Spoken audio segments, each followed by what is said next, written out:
Alden Richard, kompleto na ang buhay dahil kay Catherine Bernardo. Yes, talaga nga namang kampanting-kampanti na ang gwapong aktor na si Alden Richard dahil tila ito na nga ang kanyang kasagutan sa kanyang pangarap noon pa man na sana'y makatagpo siya ng babaeng nararapat para sa kanya. At ito na nga, tila ang kasagutan ay si Catherine Bernardo. Dumating sa buhay ni Alden Richard itong si Catherine Bernardo na tila maligaya ang puso at buong pagkatao ni Alden Richard. Siyempre, kabado man minsan si Alden Richard dahil nga sa totoo lang ay hindi pa talaga siya tunay na umiibig at hindi pa umano siya handa dati. Kaya ngayon ay ipinaalam at ipinagtapat na ni Alden Richard na talagang interesado na siya sa buhay may asawa.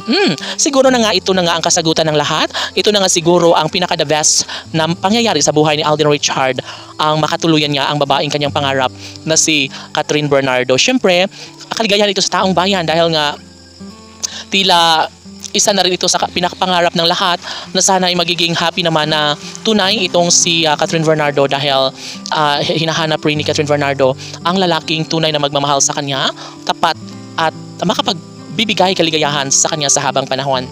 Siyempre, hindi naman hadlang sa buhay ni Catherine Bernardo ang lumigaya, lalo na at ngayon ay nariyan na si Alden Richard na handang ibigay ang lahat ng makapagpapasaya sa buhay ng pretty girl na si Catherine Bernardo. Tanong ng mga netizens. Siyempre, unang tanong, ayusin mo, lahat ba ng pagkakataon sa pag-ibig na nararamdaman ni Catherine Bernardo ay sapat na?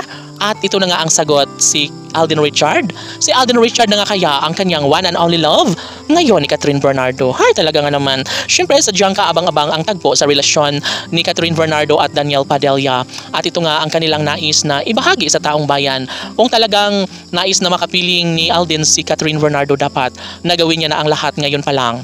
Sapagkat marami ang lalaking interesado kay Catherine Bernardo na posibleng maagaw pa ito ng atensyon ng ibang lalaki. Siyempre, si Catherine Bernardo ay naghahangad rin ng matinong lalaki na sa kanya tunay na magmamahal, na magbibigay sa kanya ng supling na kanyang pangarap noon pa man. Ang 5 supling na kanyang pangarap ni Catherine Bernardo ay posible pa rin na mangyayari ito sa mas lalong madaling panahon sa lalaki ngayong bago niyang makasama. Siyempre, si Alden Richard ang nasa isip ng taong bayan na mangyayari at mayroong posibilidad na magiging masaya sa habang buhay ang pretty girl na si Catherine Bernardo. Maaaring maraming hadlang dahil talaga nga naman ang mga bashers ay hindi mawala-wala kailanman na hanggang ngayon ay patuloy pa rin na nagbibigay, no? Nabibigyang atensyon ang relasyon, lalo na kapag usaping pag-ibig ni Catherine Bernardo at Alden Richard. Ngayon pa lang ay mas nararamdaman pa ng taong bayan na mayroong isang pag-ibig na sa mas lalong madaling panahon ay mabigyang katuparan ito na makapagbibigay kaligayahan sa taong bayan. Ito ay ang pag-iibigan ni Alden Richard at Catherine Bernardo. Laban!